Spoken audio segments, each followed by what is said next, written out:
What is up? I'm Jared Welch. He's Aaron Halterman. This is the Lakers off. What's up, man? What's up, man? Are you in a good mood tonight? I am. Although Kim may be disappointed that I'm back for more. After last week, I couldn't find anything else to do, so I'm here for another week. Listen, man, we've had two fun shows on the network today. Magic Mike was hilarious. Magic was drinking Miller High Life. And my dad had a rant about Betty White. So it's been a very great two shows, and you've got a lot to live up to. I've been a part of the one, so you have to be. Can we bring it home? I mean, that's the question. I don't know.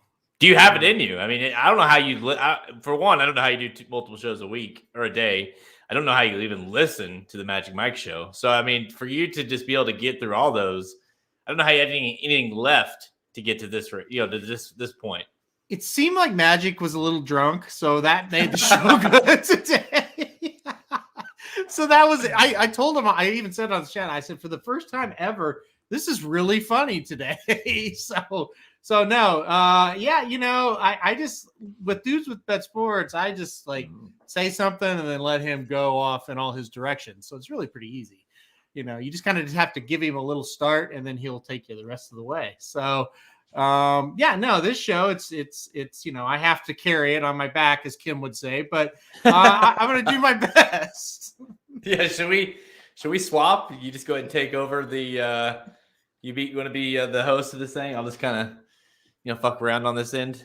Yeah. Well, yeah, I feel like that's what we do. So it that's should be what good. I do. Yeah, I was gonna say, if you ask Kim, I mean, although I'm going to do my best. For Kim. This is for Kim. This show is dedicated to Kim. I'm going to do my best to not say I don't know this show. And if you if you hear it, be like, dude, just say it. Be like, dude, have an opinion. That's what I want you to say. Just stop me and be like, dude, sack up and have an opinion. I feel like I will do that. I feel like I'll be good at that. And I'm really scared. I'm scared about letting down all the fans. I had my booster today.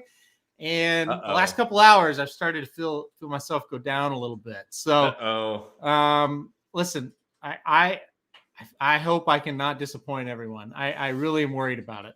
Let's play a drinking game. And for all those that are listening, even after the fact, just pop open a drink, whatever you'd like to drink, and just wait. If you hear "I don't know" from me, those don't count. Although you can if you want. Yeah. Pop a shot. All right. So big weekend. It's sort of big week. It's kind of like the preview of the big weekend for next weekend. Of course, Pegasus is next weekend. We have the Lecomte this weekend at Fairgrounds, which of course is a Derby prep. It's like kind of the next race for them in their series there, and it really sets up the action. Of course, we can jump right in after Gulfstream Park. February obviously hits, and then boom, we really get going on the Derby prep scene. So. Sort of a Derby prep, Pegasus, Derby preps hit. How are you feeling as we head into the last couple weeks here in January? I feel like, thank God, we're heading into the last couple of weeks of January. Really, I mean, you got to be, and we are, but you got to be kind of a hardcore fan after the Breeders' Cup until the Pegasus gets here, right? I mean, you really do. It's not overly exciting until you get to the Pegasus there.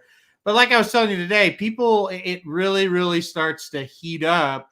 This week isn't bad. You got Fairgrounds going, and it's a really good card. And then Pegasus, I told you, I said, you better be ready. This is it, because Pegasus through the Belmont, we're going to be pretty busy. So I'm glad we're here to this point now where the big horses are going to start showing up again. And we got these big monster weekends to look forward to. That's what racing is all about. I mean, I love it day in and day out, but for the majority of people, it's those big Saturdays that really get people fired up. So we're almost there, and thankfully we are.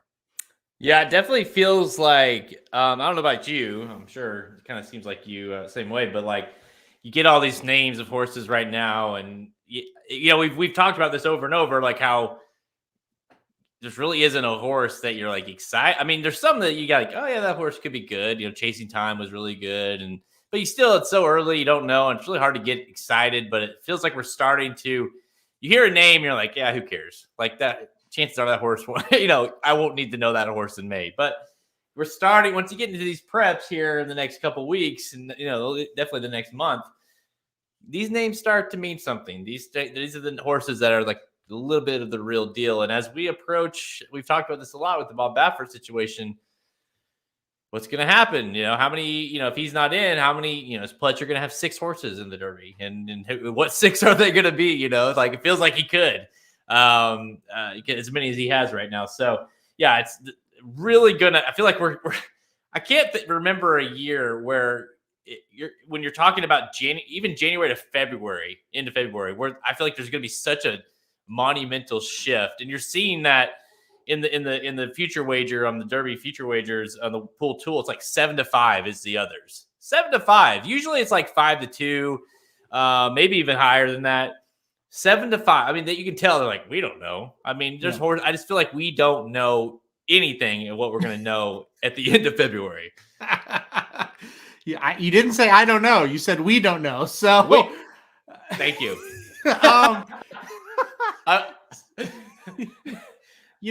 It's funny. Our buddy Ryan texted me yesterday, and he said, "What not the big ones? Forget about the last round of preps, but before those." Like, what prep is going to really tell us the most or be a pivotal moment, so to speak? And I answered San Felipe. It just seems like that always is. I think a Rebel is a good answer as well. But, I thought about it a little bit more, and it was such a good question to ask right now. And I thought, with this year, a lot of them could end up being the answer to his question. I still think the San Felipe, the Rebel, those are the most likely answers. But really, it's so wide open. It feels like one of those years where a Derby really, whether it's a winner or a really strong contender, really could come from anywhere right now. And in its own way, that's really exciting. And so it just kind of depends on what floats your boat. Do you want the 2-3 big stars and let's see them run, and do they live up to the hype? Or do you want a year where we enter the Lecomte and people are like, well, you see a good performance here, they might, hit the board in the Kentucky Derby. This might be a really, really good race. So yeah, it's exciting to not know so much heading into these preps. Yeah, I mean, you got to go into these races with an open mind for sure, and kind of like, well, that wasn't Asmussen or whatever that won that race, so I'm just going to cross that horse off. I don't care. It's like, well, this year kind of feels like it might be that kind of a year where you don't really know, like these horses, like it's not going to take a ton, in order to get into the top 20, because it feels like it's going to be somewhat wide open. Like, yeah, maybe 1 or 2 really show themselves.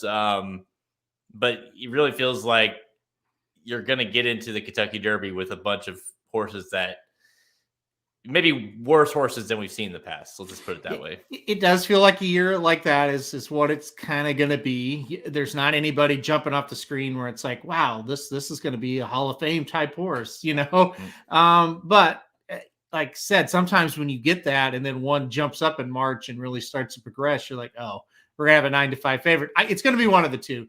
I don't think we're going into this race saying, wow, we got 2 or 3. It's going to be a crazy matchup between like 2 or 3 great horses.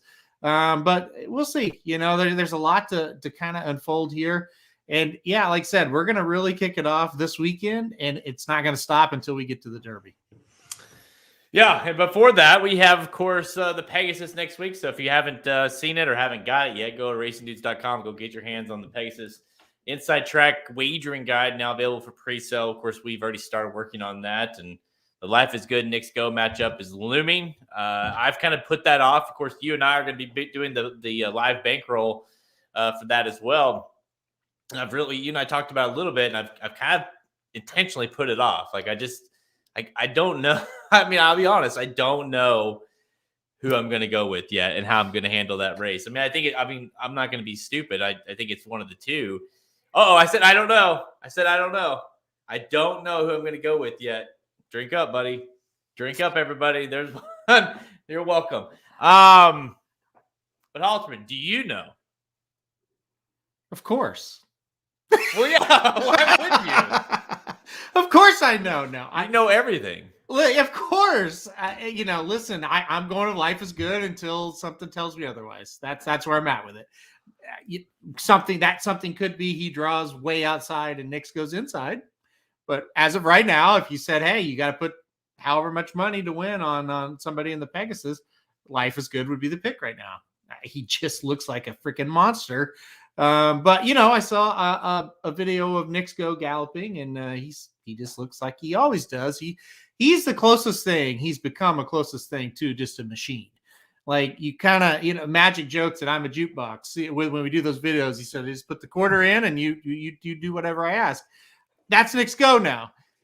They just put him on the track and he just kind of does the same thing every time. Just go fast early and just cruise around there. So, yeah, I think he's awfully good, but I think Life is Good's at another level. So right now that's my pick. But, thankfully we don't have to make that official until, probably this time next week, maybe a day before. Right. So, yeah, Pletcher said earlier this week, or I guess it would have been over the weekend, I believe, that he said that he's doing Life is Good. That is doing better than he thinks he's doing better than he was going into the Breeders' Cup. And of course, the Breeders' Cup was unbelievable. So if he's doing better, seems hard to believe that he.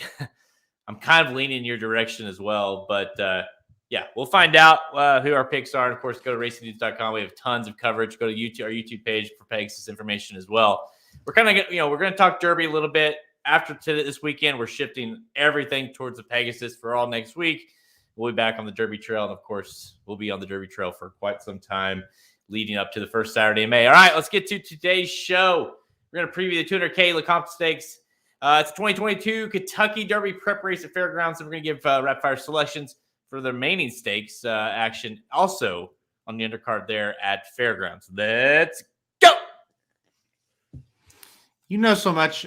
So many people in the Pletcher barn. How's Colonel Liam training? I haven't specifically asked about him, but I can find out. Of course, you haven't asked. Well, he's not on my fantasy team, so why do I care? So, are you saying you don't know how he's training? I didn't say that. Although I'm not playing the drinking game, so yeah, I don't know. Hang on, let me ask my connection within the barn. Right now, live on the show. Okay. And I'll give you the information if I get it. So here's the problem with the connection he's got. The answer is going to be, I can already tell you what it's going to be. He's training great. That's the answer. I wouldn't say that because they also told this. My connection's like, yeah, the barn hates wit. So I really don't think that they would say like that he's doing well. So he's training fantastic. It's my guess. Just going to be my guess. Yeah, well, that's 99.9% of the time when you ask anybody that's in a connection of a horse, if you ask that question, that's what they say. So, yes. Yeah. If it's a good horse, right? Like Wit is not a good horse. So they're going to say, yeah, he's a piece of shit. But Liam's Map is a grade 1 winner. They're going to say, oh, he's great. But maybe not. Hey, if they say he's training like shit, we all know we can stay away because it'll be the first time ever. The funny part about the Witt conversation was it was like, well, that because I don't know if everybody knows this. I mean, he had throat surgery and that's why he was off and coming back. It's like, well, if throat surgery works, I think he'll be really good. And you're like, well, I mean, okay, I guess we don't know. But I guess going into that last race, most people on that connection side thought he's not going to do well. And of course he did not. So yeah. I'll let you know. I'll buzz in. Okay. Okay. Great. But at the moment, I'm not sure. Okay. What they think of him. All right. I'm gonna say. I mean, I would tend to believe that if he's entered, he's thinking he's gonna be all right. Right. Never know. But I'm not sure. All right. I think it'll be interesting. Let's put it that way. All right, let's do some Lecomte for Saturday at Fairgrounds. Okay. All right. 3, 2, Should we take this off? What is it? Our blinkers off thing. Oh, no. God, this guy is terrible. He's not a professional at all, folks. I don't know why I'm around. Well, I switched over to the Equibase thing and never came back. Where's the full screen? On Fire Baby. That was a great Oakland horse for sure. That's cool. Mm-hmm. Won the Apple Blossom at a huge price. And also great 3-year-old. Dennis knew, though, she was going the other way. Oh, man. That's the only great horse I ever knew went bad before everyone else did. Yep. Oh, Dennis. Hi. Denny do. All right.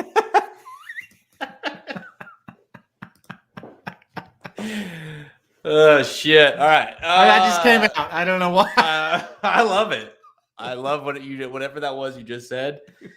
Did he do? Did he do? I love it. Did he do? Did he do? I love it. Can we get him on the show? Did he do? Live report from Did he do? I think Did he do? Maybe we can send him to Gulfstream and he can go check on Colonel Liam. Did he do? Coming live from Gulfstream Park. What do you know about Colonel Liam? He's training great. He's training great, but On Fire Baby that one time was not. Let me tell you about that. I had that horse boxed and won. All right. Okay, we got to listen. I'm going downhill. We got to get serious. Get serious. Yeah. We got to get before Halterman dies from the from the booster shot. We got to get the show over with. Yeah. I'd like to pick Lecomte wrong for the 100th straight year before I die. So I'll have Diddy Do jump on if you croak. Yeah. All right.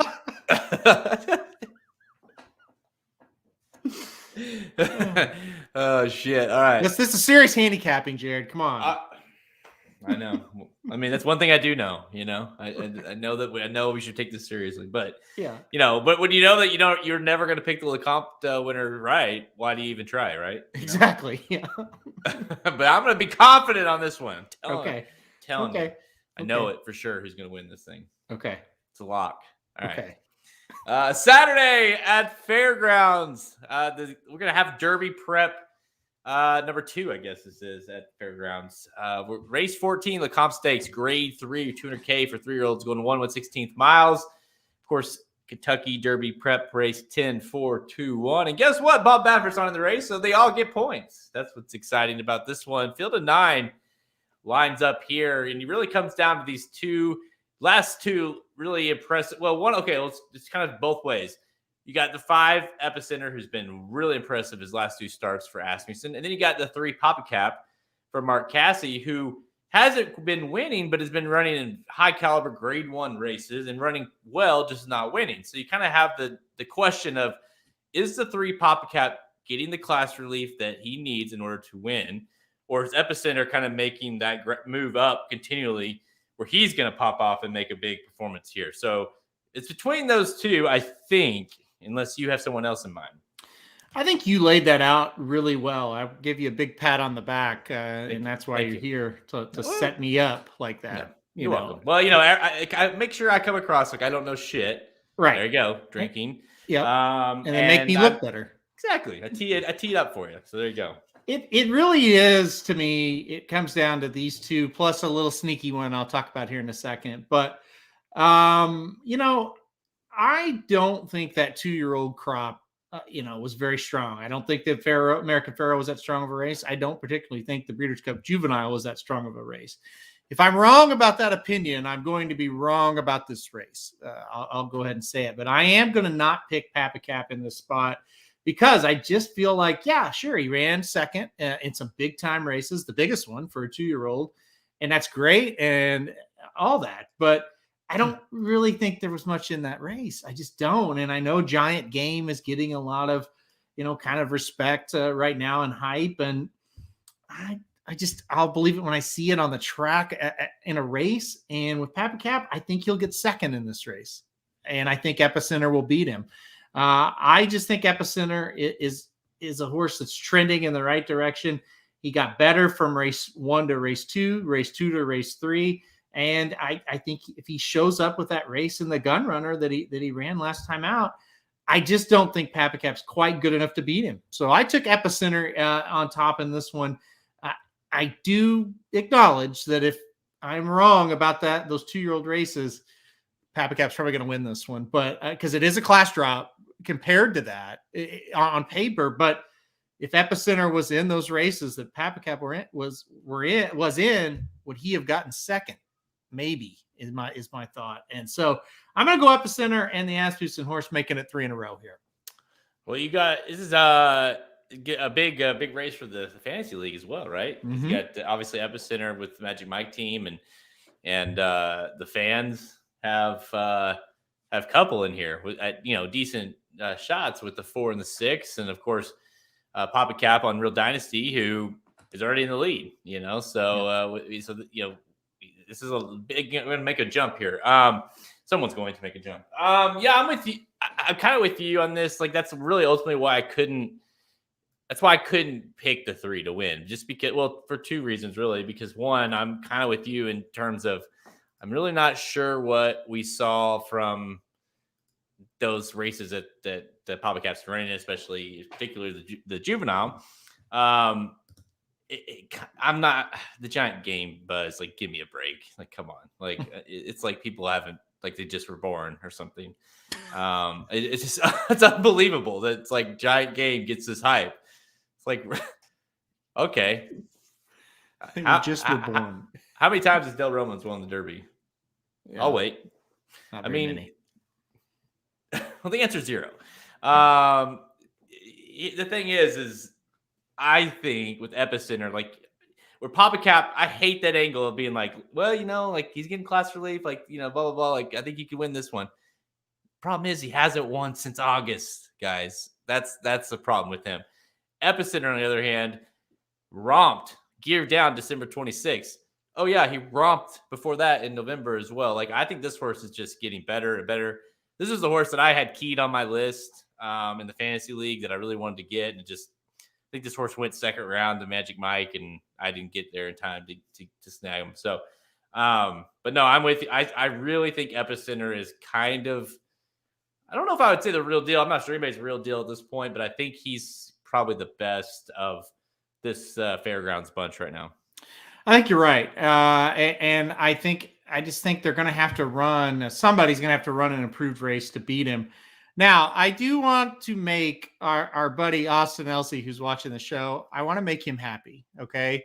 And I wouldn't say it if I didn't believe it, but I actually think his 2 and Steve's, I should say, fantasy horses, the 4 Trafalgar and the 6 Cyberknife, I actually think they're the most likely upsetters in this race.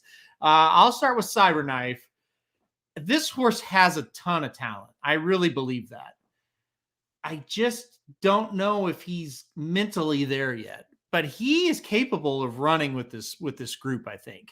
And Brad Cox has said as much. He's struggling to figure it out mentally. Well, I don't know if you figure it out in a grade 3 race or not, but I do think he's got talent, and I do think he can kind of get out to the front, and he's going to be kind of hard to pass here. So I think Cyberknife's got a big time shot. Trafalgar, the 4 horse, he stretched out last time out. He still won. He wasn't quite as impressive. Alstall's not a dummy, though. And I don't think he'd put him in here if he thought he couldn't get a mile and 16th, or he thought that'd be a problem. I don't think he's quite as talented as Cyberknife as far as a horse kind of to play as a long shot, or maybe you want to play underneath. But I think he's going to be fitting in pretty well with this group. So I think the 4 and the 6 are kind of the 2 horses to look at as longer prices, and here that's got a shot. Yeah, I like the 6 a lot better than the 4, but I do be both of them doing some damage here in terms of underneath. I think is very possible because they're both making that right progression, and like they're like Epicenter in some ways, like that they have kind of making the right progressions up, whereas the 3 feels like while he is taking a class drop down, I would much rather take a shot with the 4 and the 6 than I would the 3. I don't know about you, but I'd much rather at least try, like the 6 in particular. You. To me, 6 is who I have second, because I just think the 6, I mean, come on, it's Brad Cox, it's a gun runner. The horse was 400K horse, dominated. And I wouldn't say dominated, but it looked good at Fairgrounds last time out, got a decent number. And then the 4 really, like you say, like looked pretty good last time at Fairgrounds too. So both of those horses will be you'll be more than playable odds. And the thing is, especially about the 6 Cyberknife, if he goes and wins this thing, like he goes from being, like he's like Brad Cox's whoever, like he doesn't have any, that's like his best horse or that's not his best horse or whatever. Like, no one's really talking about Cyberknife, to being like, oh, he's a real deal because look how he's bred. Look at his purchase price. Look who's trained. Look, you know what I mean? Like there's a lot to like if this horse goes and handles his business here. So I think there's a lot to tell. I guess I'll segue that into this. Kind of feels like the comp maybe necessarily isn't the most like the race you're looking at the most in terms of how productive will this race be towards the Kentucky Derby. But it feels like there's a handful in here more than I can, especially maybe it's just because we don't know about any of these horses right now. But it definitely feels like there's a lot of possibilities with horses in here. Yeah, I again talking to Ryan a couple days ago, and he gets a different perspective because he is a fan like of racing, but he's not a gambler. So he looks at every race not as, okay, who can we bet here? Who's going to win? That's not necessarily, but what kind of potential does this race have? Are there good horses? And he's like, looking at these pedigrees, he goes, even the ones that they really haven't maybe shown their best yet, they can. Like they've got nice pedigrees. There's really solid barns in here. So he's excited for Papa Cap and Epicenter, but he's also very acknowledging of, hey, there's some horses that could jump up. So I think it's pretty good. This circuit was pretty good last year, right? We're going to talk about a couple that headlined this circuit here in a minute that are back as 4-year-olds, but I think you're looking at a pretty decent set of horses here. I think we'll kind of on, Saturday evening, Sunday morning, be like, yeah, there was 2 or 3 pretty nice ones that are going to move forward and, run in the deeper waters of the Risen Star. That'll be next. Dennis asked if it's the real deal if he wins, meaning Cyberknife. I mean, I'm going to say I wouldn't say he's like the real deal. I mean, there's a lot to be, told on that. But I think if he wins, he goes from being like a horse that really he's 6-1 in the comp to a horse that's like one of the top tier of the horses we've got because it's who is trained by and it, assuming he runs well, like what the performance looked like. So I really think here's the thing about the 3 that does it's about playing against, like the race should set up quite nice for the 3. I think if the race gets kind of the right trip, because it does seem like there's going to be, a lot of these horses, a lot of front end speed. It's going to be quick. It's going to be quick, I think. And it's going to be about the horse who has the best kind of stalking trip, I feel like, that's going to be able to win this thing. And so if the 3 is good enough, the 3 is dangerous because I don't necessarily believe the 3 is going to be on the lead by any means. So, the 4, the 5, the 6, all have shown speed in particular. In their last races, or at least last couple of races, the 1 as well. What was the horse in the last one there that the gun runner was that Rocket Dog? Is that what? Oh yeah, Brad Cox's Rocket Dog. Mm-hmm. That was the horse that was like kind of the hype horse of at least of the fantasy draft, and that horse obviously not here. No, and I don't know where he's going to be. I haven't heard anything on him. He didn't show up, and that's kind of why Epicenter was just kind of left. It was really built up as Rocket Dog versus Epicenter, and he didn't show up. And, I think this one's a little bit deeper. And like I said, the 1 Surfer Dude was 3rd in that race, but just beaten badly. And Tejano Twist is a pretty nice horse as well, but just beaten badly. Probably more of a 1-turn horse. So there's better horses in this race for sure. Yep. So Epicenter is my pick. It's your pick as well. Over under 2.5. I'll go. That's a little bold. 2.5 on Derby starters out of this race. I'll go under. I think 2.5 is. I think it's safe to go under. A lot can happen between now and then. What if I said 1.5? I'd probably go over. I think 2. So it's close. Okay, is the safe one. Yeah. Yeah. Epicenter to me it's really, I think 2 is probably the way I'd go there as well, because obviously Papa Cap has points, right? American Pharaoh in the juvenile. I don't know, with Papa Cap's like towards the top of the leaderboard, isn't he? I think he's number 1. because of the Bob Baffert thing, not accruing points. Yeah, he's at 12 points. Papa Cap 12 is, points so. now leads in a 10. Yeah. Because it's not because there's no Baffert allowed. So yeah, so Papa Cap's got points. He feels like all he needs to probably run second here again, get some more points. Like he might kind of bang his way into and into the Kentucky Derby starting gate. So that I do know. All right, Halterman and I are both on the 5 epicenter. It's a good, like, what is a cyberknife? You got any idea? Joshua Eubank asked that. I have no idea. I don't either. I Google it. Let's see. Googling it. Robotic radiotherapy device. Huh. Cyberknife radiation. Yeah. Well, there you go. Who Cyberknife Gold Square LLC. Wonder who is. That's like a bunch of doctors or something. I mean, I guess. I don't know. I never knew what it was either. I just thought. And as we've learned, sometimes what it actually is and what the horse is named after is two different things. So. Yeah. Oh, yeah. Well, we learned last week about what was it? Gar or something? Garhole.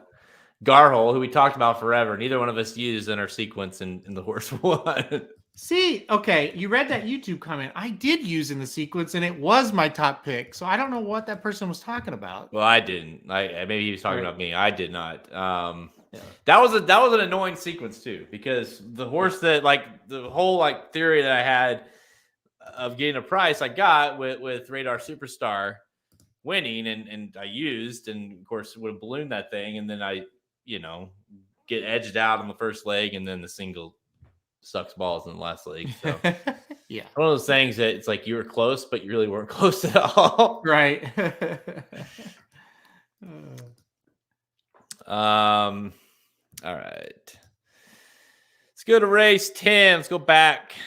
Oh yeah, by the way, so people listening, this is a nice, really nice card. Really top to bottom, because you have all these stakes races. Of course, you got the Lecomte, but someone said, if there's a 1.5 million colt run, especially race 9. Let's bring up race 9 real fast. Vinco for Dallas Stewart. Okay. Yeah, well, forget that, but still.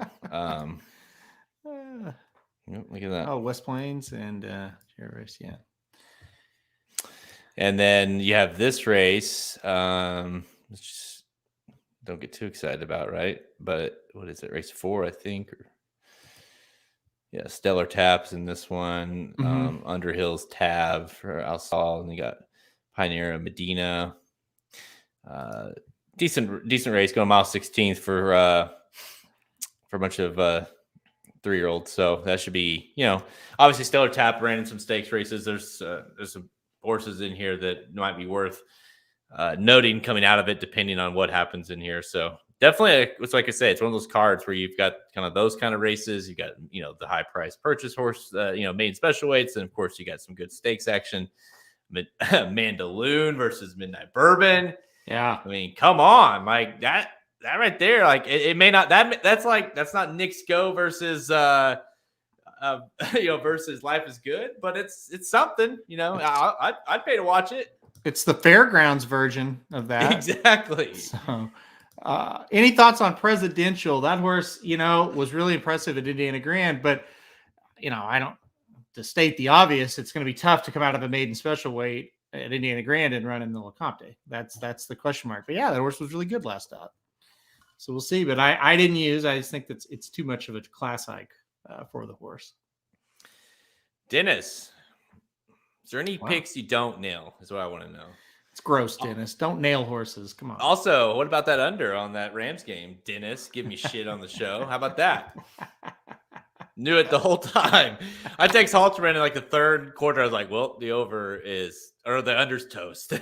Yeah. and then it just, that was such a terrible game, really. It was one of the worst games I've ever watched. Yeah. And I've watched All right. a ton of bad ones. That was one of the worst. It was kind of like going into that. It was kind of disappointing because you're going into it thinking, all right, it's like we got Monday Night Football, playoffs, that's fun. And then you're like, oh, this sucks. Really wasn't that fun. No. Yeah, it turned out that was not fun at all. So, No. All right, let's do some rapid fire.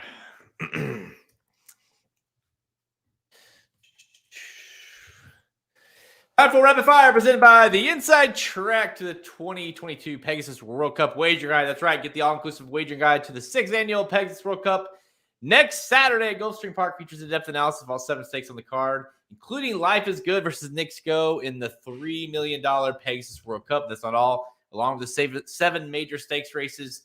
This wagering guide also includes race by race analysis, betting suggestions, and multi-race plays for the entire Saturday card. If you want more, we've got it. This guide will also feature an exclusive bankroll article from yours truly and Aaron Halterman. I may not know what I'm doing, but he does. It'll only be available in the guide. You can only get that. Last year, I think we had like a 49% ROI on the Pegasus World Cup day. We'll have top 4 consensus plays from all the team at racingdudes.com, all included in this guide as well. Go to racingdudes.com on the products page to learn more and get your hands on that copy. It is available for pre-sale right now. Be the first to get it when it is available next week. All right. The undercard's not too shabby as well on Saturday at Fairgrounds Halterman. Of course, we got some main special weights, we got some allowance races, and then we get some stakes action that's not the Lecomte. And we'll kick things off with race 10, the Marie G. Krantz Memorial Stakes. It's $250K. I was reading it above it. It's $100K. Fillies and mares, 4-year-olds and up, going 1/16 miles on the turf. Field of 12 lines up for this one. Summer of Saratoga is 7-2. I mean, anytime you have a 7-2 favorite in any kind of race, it's a difficult race. I'm sorry, absent. Yeah, 3-1. So really, a 3-1, 7-2. Again, stays true. That it's a tough race when you've got a 3-1 and 7-2 battling for favoritism. It's a turf race, 12 horses at the fairgrounds, going to mile 16. Dude, if you're playing the pick 5 sequence here, how do you survive this leg? You get a long shot home in this leg. That's how you survive it. You don't play favorites in this leg. Something wild's going to happen here. I went number 4, Lovely Ride, at 12-1 on top. I just feel like this is the type of horse that's going to win a race like this. It may not have the best numbers of any of the horses on the turf, but had a ton of races over the dirt.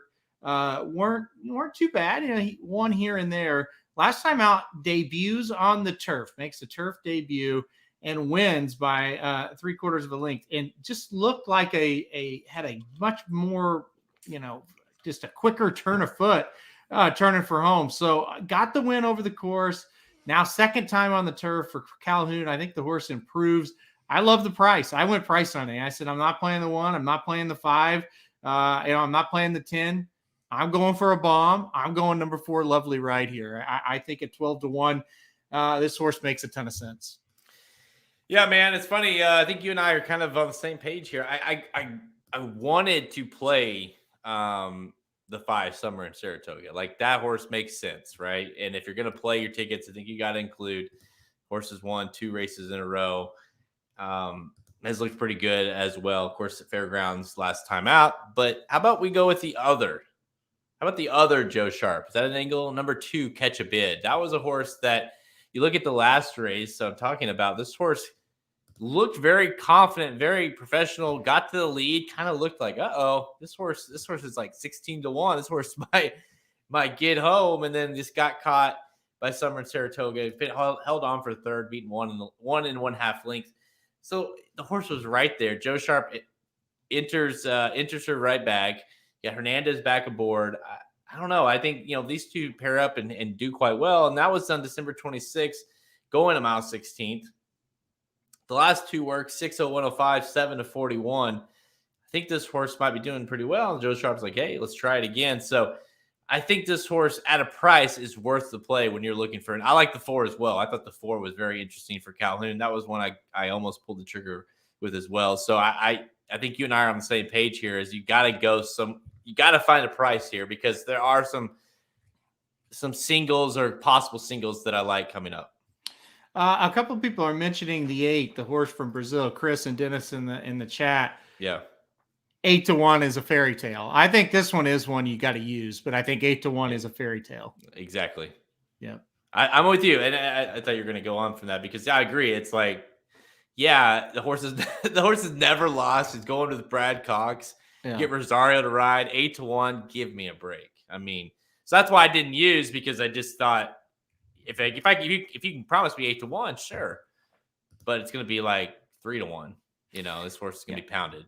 We've been around, I should say, long enough to know that, like, used to, you go, okay, I need to play the price here. I just don't like the favorites. Oh, this horse is 8-1, and we'll play it. And then you get there and it's like, it's 5-2 when they get in the gate. And I didn't want to do that here. I wanted a true horse that I think would be a long shot. And I think Lovely Ride fits that bill. And I think yours does too. Let's see, Mark says I like pass the plate and the 6 if the 2 scratches. I like to pass the plate as well. If the 2 scratch, if Joe Sharp doesn't, and I haven't heard anything otherwise, but if he doesn't run the horse, obviously that won't be the pick. But yeah, I thought I kind of like the pass the plate as well, the 10. I thought that was an interesting horse. The numbers were semi-strong there as well. I think the idea here is you got to go deep. You got to go deep here because you got to survive. Because there are some very playable races in the next couple of races where I think you can afford. You can afford to go light. Now we'll start with race 11. Where you think you might be able to go that direction, and the Silver Bullet Day Stakes. Of course, this is a Kentucky Oaks prep race, 10-4-2-1 for your top 4 finishers, $150K for fillies, 3-year-olds going 1 mile and 70 yards, field of 6. Halterman, but the 5, man, last time out looked damn good. Lecomte for Steve Asmussen, Rosario on board, but I mean, make no mistake, you got some practice. Like all these are very reasonable. Other than 2 horses, you got 5-2 on Sweetest Pie. You got 5-2 on Fannie and Freddie. You got 9-2 on Berna Breezy. So it seems competitive on paper. But what did you think of the 5 as a possible single? Yeah, I'm on the 5 here. I don't know about a single. I think you might get one of those a little bit later in the sequence. We'll talk about, but I am on the 5 here for Asmussen. This horse looked really, really good on debut. And, I give extra bonus points to a horse that debuts going 2 turns as a 2-year-old and wins. I think that's very impressive. And that's what this horse did last time out.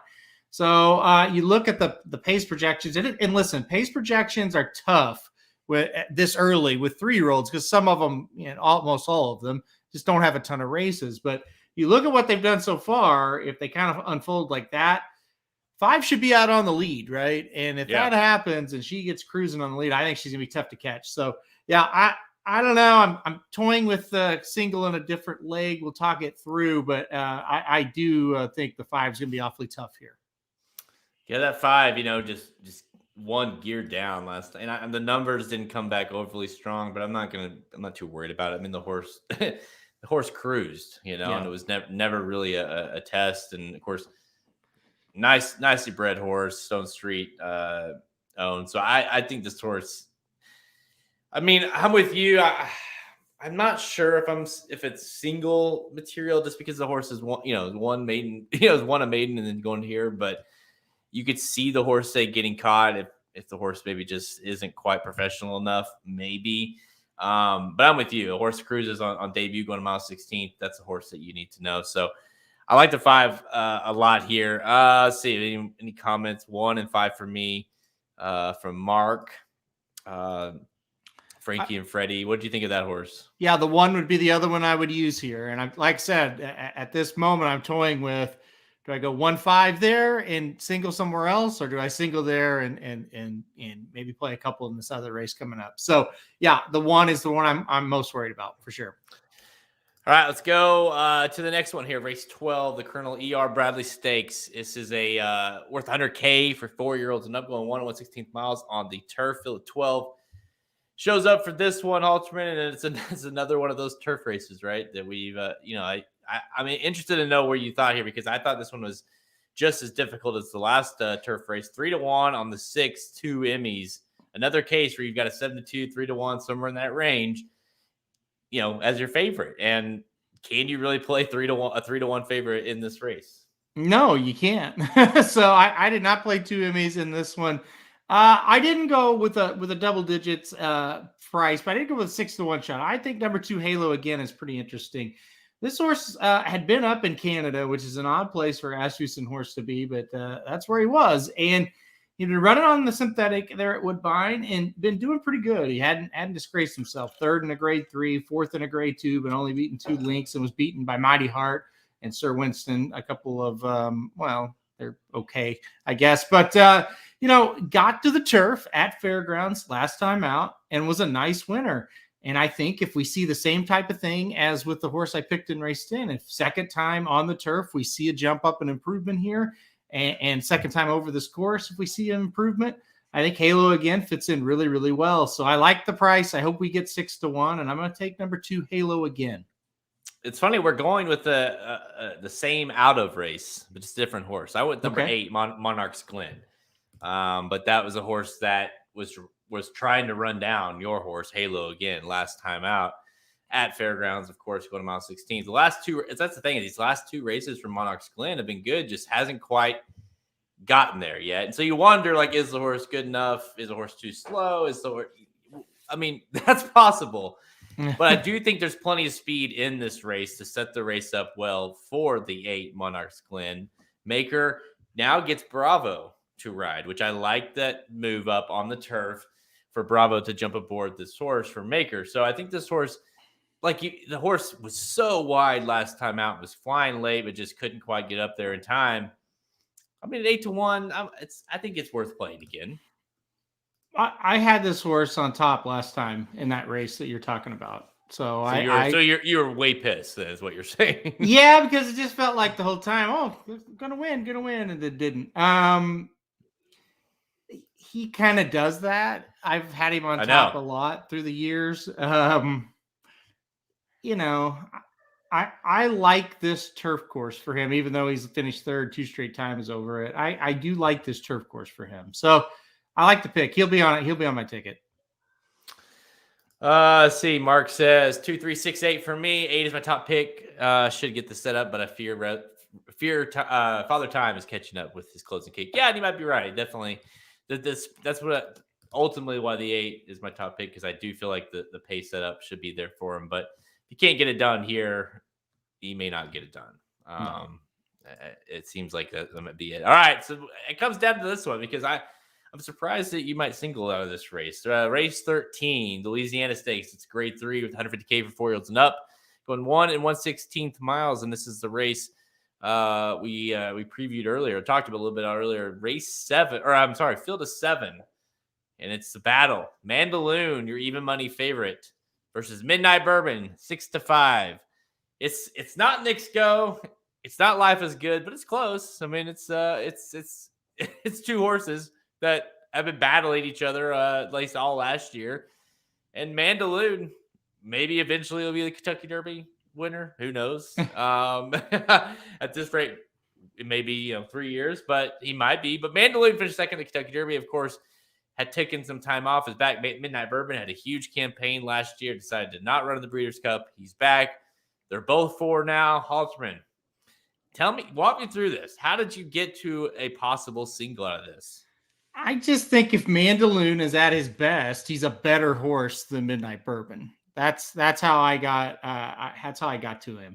I just think he's a little bit better than Midnight Bourbon. You also have to look. Midnight Bourbon ran a trash ass race last time out in the Clark, and it just seems like when the horse looks like he's set up for a win, he runs like trash. When the horse seems like he's up against it, he'll run great and get beat.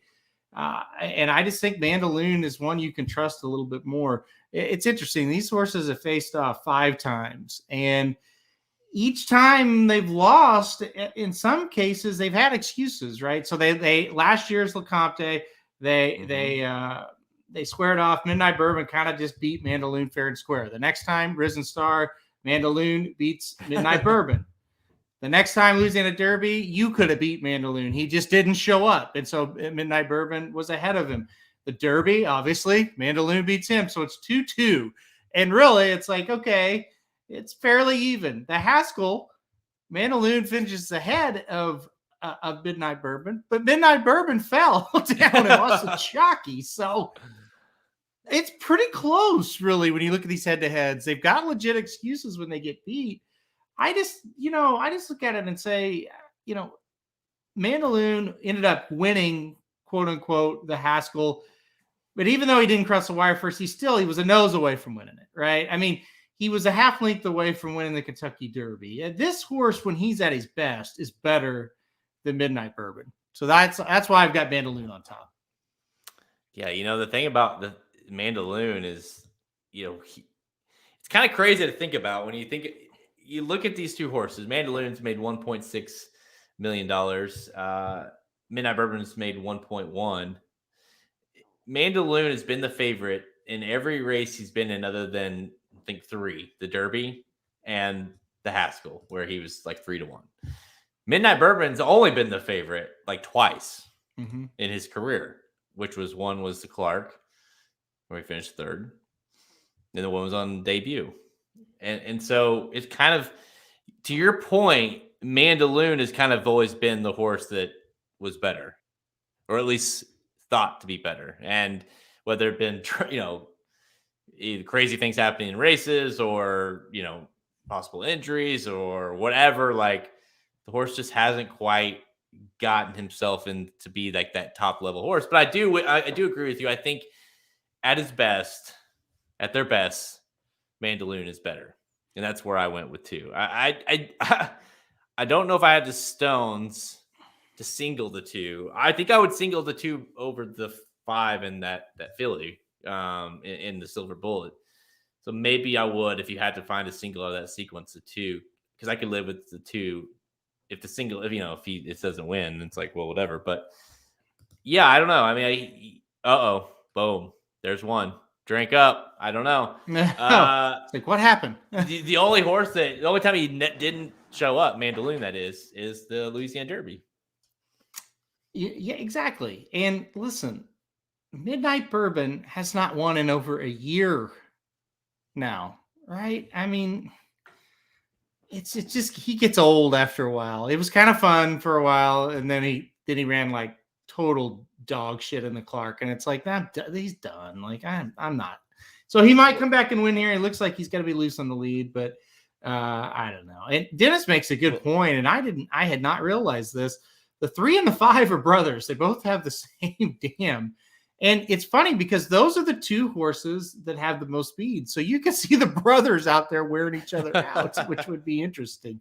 I didn't know that. That's a really good fact. Catch the Moon is the dam of both those horses. So pretty interesting. Here's a question I thought was interesting. Yeah. Oh, Mark said, thank God I'm at work, or Jared would get me drunk. I don't know. I'm sorry. Yeah, for sure. I'm at work too, Mark, so I can't. Also, does it worry you that Warrant's in the race? So Brad Cox does enter Warrant in this race. What do you make of that? To me personally, it doesn't bother me. In some cases, you're talking about 12-1 horse versus an even money horse. I don't necessarily believe that there's like some big picture here where they're like, oh, well, we like Warrant better. So to me, it's like Warrant won the Oklahoma Derby, and we'll run him here. Maybe you can get second to Mandaloun. I don't necessarily see that as any kind of tell that's saying, hey, we don't like Mandaloun very much. I kind of lean that way as well. It seems like a pretty good starting off point for Warrant, and maybe he can come up and get a piece of it. Like I said, this was a pretty good horse. This horse, he did a pretty nice job last year. He really did, winning down at Lone Star, and then went up that, like I said, won the Oklahoma Derby. Different bunch today, though.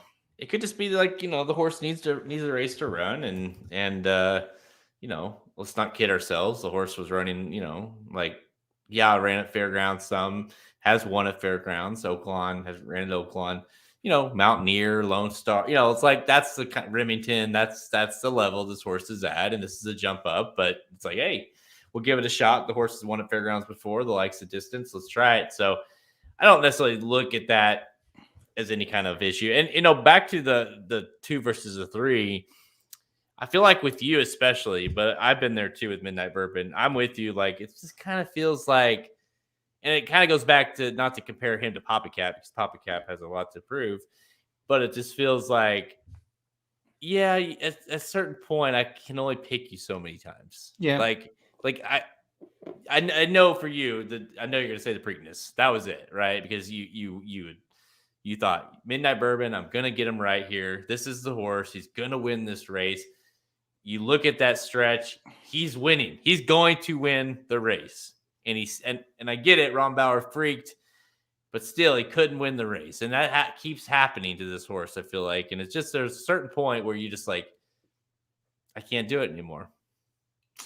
Pretty much. Yeah. And going into that Preakness, it's like, okay, we've got we're starting to see some legit type of things that okay, he won, and then he got beat by Mandaloon, who got second in that Derby and ran so well. It's like, okay, that was a really good horse. He got beat by Hot Rod Charlie in the Louisiana Derby.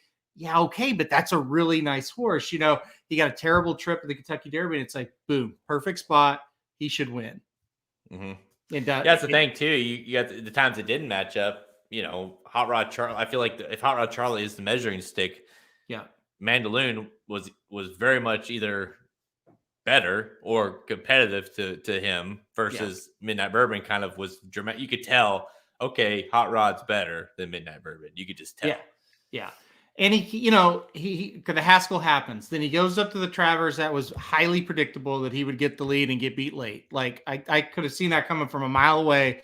The way that race set up, he was going to be a lot of people's pick. He was 5-1 that day who played pace horses because he had that easy lead. But as we've seen in those big time races, when you got a big time horse, those horses just can't quite finish it. So I didn't hold out against him. He went to Pennsylvania Derby. Again, pretty predictable. He can't beat Hot Rod Charlie. He's not as good as him. But the Clark is the one that pissed me off for the final time. He was lone speed, and he ran like a jackass in that race. And that's when I was like, I am done with you. So, listen, I'm going to try. I think Mandaloon's just a little bit better horse. So, right as of now, I'm leaning single. I could end up going too deep and then singling Lecrate in the Philly race, the Silver Bullet Day. We'll see. We'll see. Make sure you check out the picks at racingdudes.com on Saturday to make sure to see what Halterman is deciding to do with that sequence there. Couple final thoughts from some of the comments here.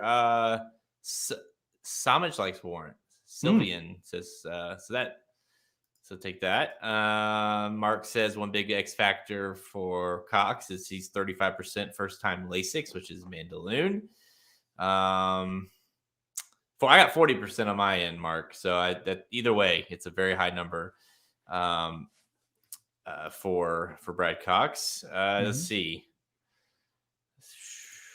Did we not see Midnight have to check hard at the top of the stretch of the Pennsylvania Derby? Jackson wants to know. Yeah, I thought he ran great in Pennsylvania Derby. I have no, like I just said, he came out of that. He ran great. That did not cost him the race, but it may have cost him a length. He may have been a little closer. It's the Clark. He had no excuse in the Clark, and that's just where I just can't do him again. Yeah, definitely. Please don't make that saying like he should have won had not been like no. That if he would have got if Hot Rod would have got DQ'd for the Pennsylvania Derby, that'd have been the worst DQ of all time. I feel like that was just such bullshit. Yeah. I couldn't figure out what they were even looking at. I mean, I get it. That happens. Horses get pushed out, but no, give me a break. Yeah. And here's the other thing. Mark says he's 1-for-1 at this distance. I don't think the horse wants 8.5 any more than 8.5 furlongs. Problem is he's lost rate. He's okay. So he ran at a mile. You'd think a mile would be perfect for him. He's 1 out of 4 at a mile. His biggest problem is he's not that good. That really is. He's like the classic tweener. You don't want to put him in like ungraded races because he's better than that, but he's not quite grade 1, high grade 2 type of a horse, right?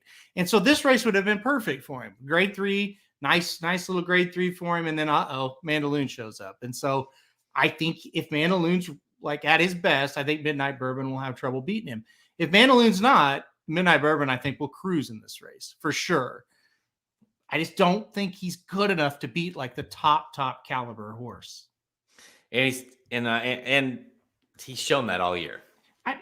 You would have to be insane to argue against me. He's had a million chances. Almost literally. He's almost 2 for 13. I mean, come on. Well, there you go. You know this one, Alterman. Midnight Bourbon reminds me of an Oaklawn horse about 14 years ago, Jonesboro. Yeah. Yep. I think Midnight Bourbon's a little bit better than Jonesboro was, I think, but similar, very similar. They both like to get out in front, and they both, when they face the right competition, they would not get past. And you go, okay, he's ready. And then they would step up and it'd be like, shit, he just couldn't hold that horse off, So yeah.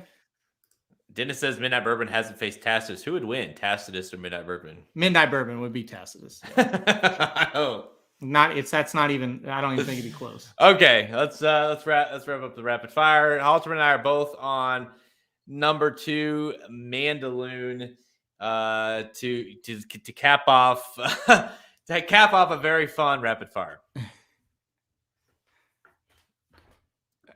You just wait. What's going to happen? Mandaloun will show up. Midnight Bourbon will win, and everybody will go, see, he is really good. You were wrong. Just wait in the comments. Now you can't wait. You failed to listen. If that's your comment after the race, I'm gonna jump in on it too and just bash you big time. If like I said, if Mandaloun doesn't show up, this is the Chest Sheep's gonna scratch. But Sprawl, Pirates Punch, Warrant, Spa City, yeah, he can beat those horses. Definitely.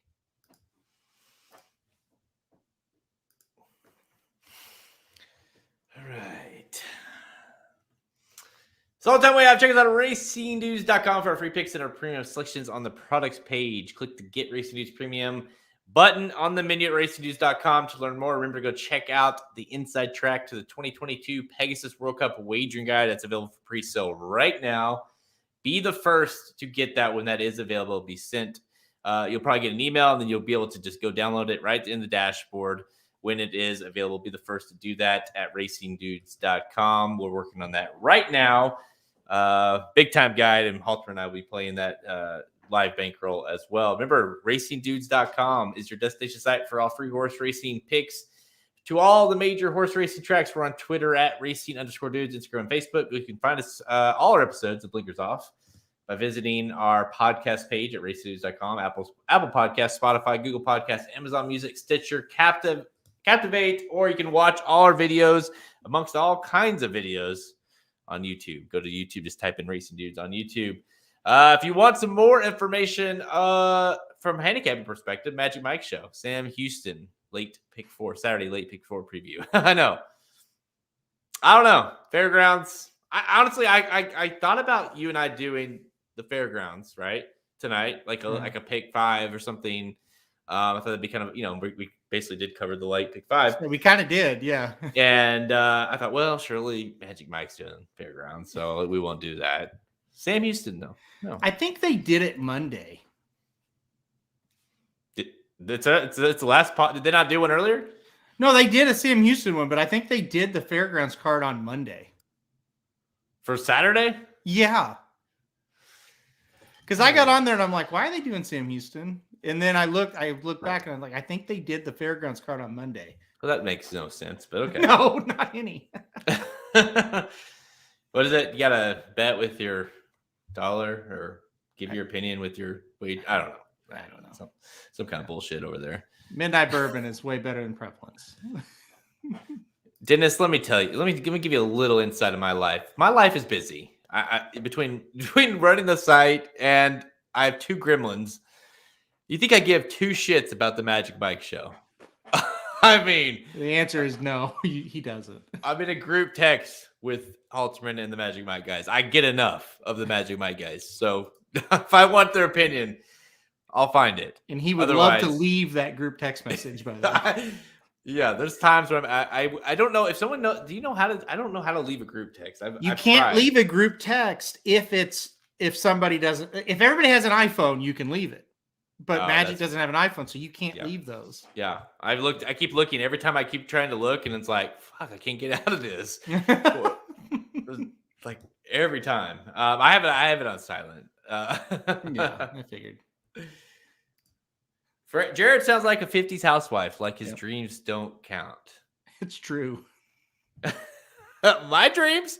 Yeah. It is. Okay. 2 days on and 2 days off. The 2 days off, your dreams count. The 2 days on, it counts. 2 days on, 2 days on, 2 days off, 3 days on, 3 days off. No.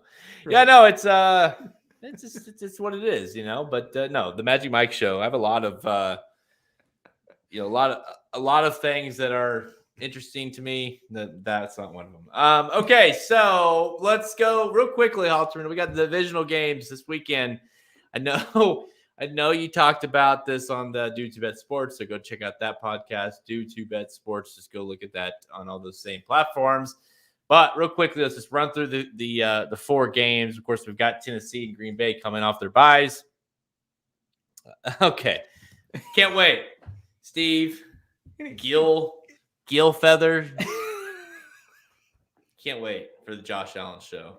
It's gonna be hilarious. Okay, so let's get to the games. Tennessee.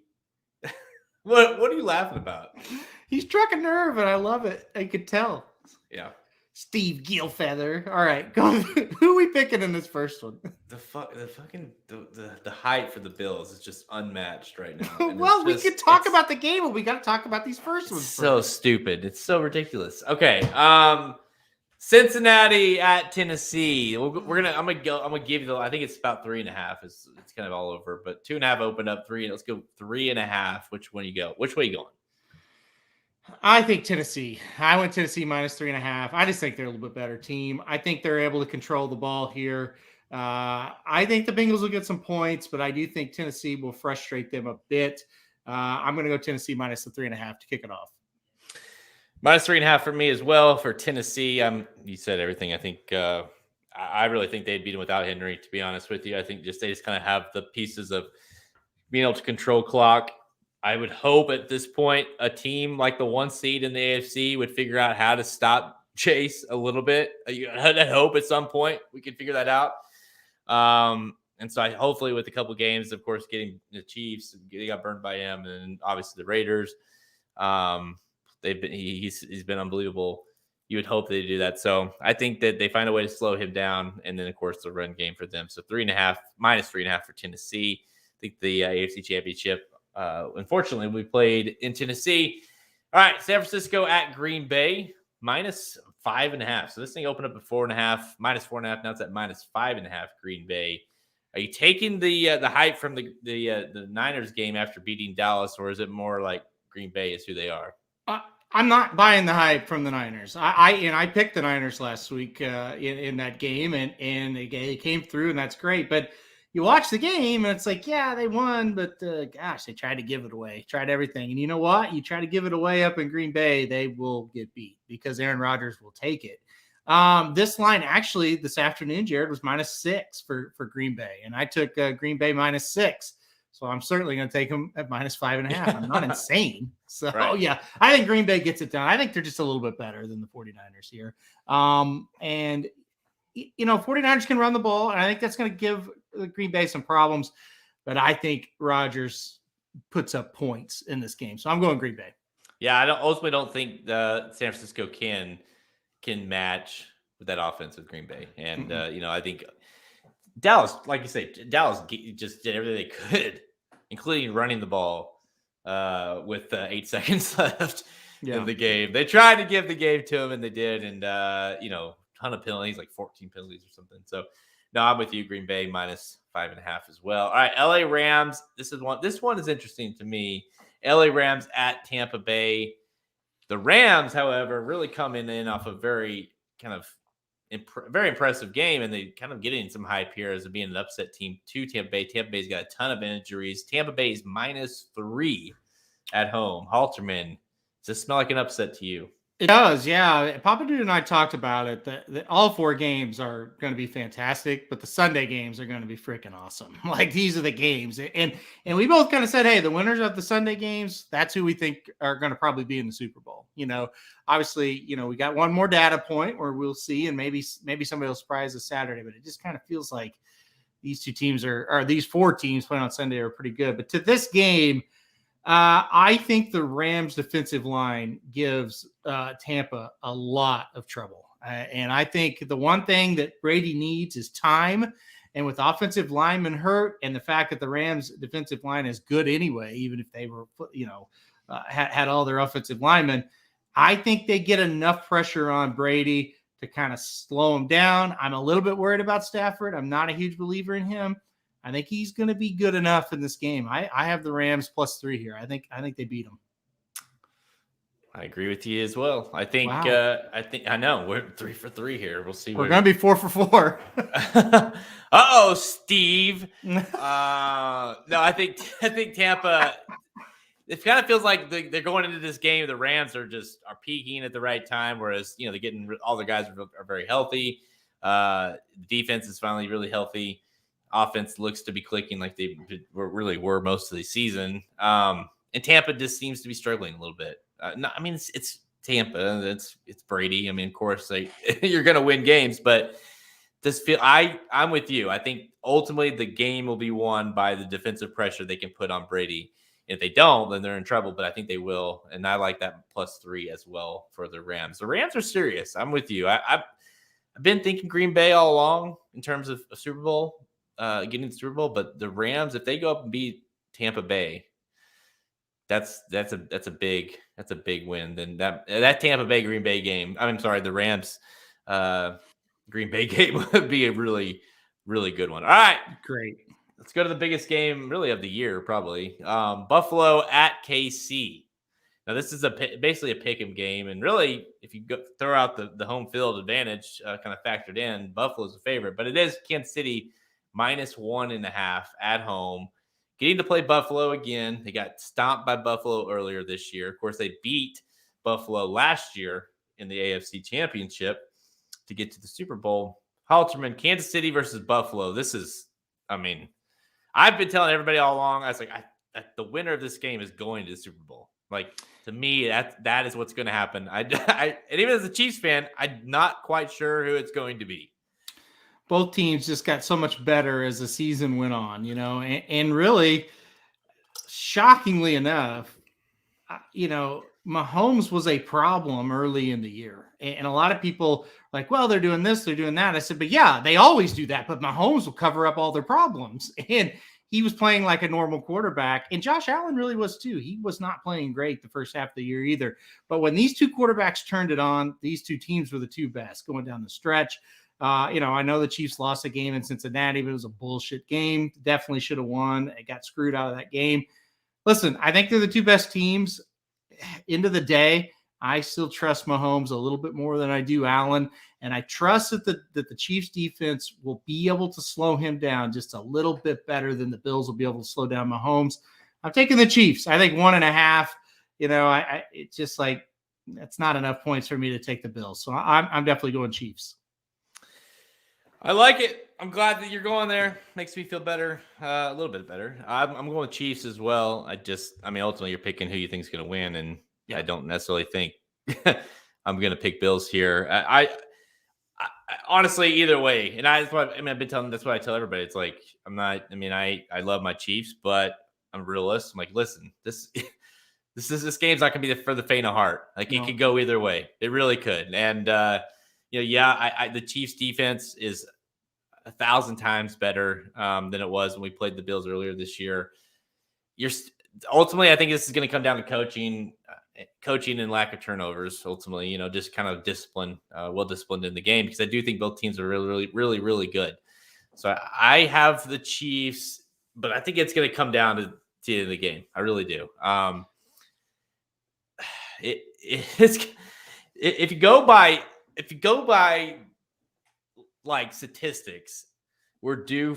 It's a Josh Allen down game. Just saying. Like if you look at every game he's played his career, it's up, down, up, down, up, down, and you can look at the stats, Steve, and you can see that every time up, down, up, down. He kind of looked down last year in the AFC Championship. So we'll see. But until proven otherwise, to me, everything goes through Kansas City, other than, of course, the AFC Championship, if they make it there this year. And the pressure, to me, even though the Chiefs are the favorite, the pressure's on the Bills. And the pressure specifically is on Allen. Because the Chiefs have been there, done that. Right? And I know the Bills beat them in the regular season. I don't mean shit now. Like, this is the game. This is the game where the Bills and Josh Allen could step out and say, you know what? We're just as good as them, and our quarterback's just as good as them. And as much as you don't want to hear that, that's going to be the narrative if the Bills win this game. Josh Allen and Mahomes are equal, or on the same level. But if Mahomes and the Chiefs win, the Bills are still going to be thought of as they're not quite as good. They're not good enough. A quarterback's not good as good as Mahomes. The pressure's on the Bills. The Bills got to go knock off the quote unquote team that's holding the championship belt, right? So to me, I think that favors the Chiefs in this game.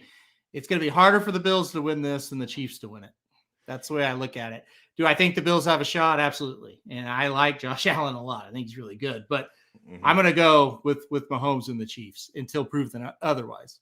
And I just know this from following the team so closely, like I have my whole life really, but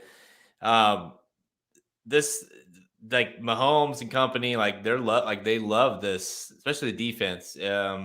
All this hype to Buffalo, or you're seeing all over. Like it's to me. I love the way we're going into this game. Like everyone's counting the Chiefs. It's all Bills.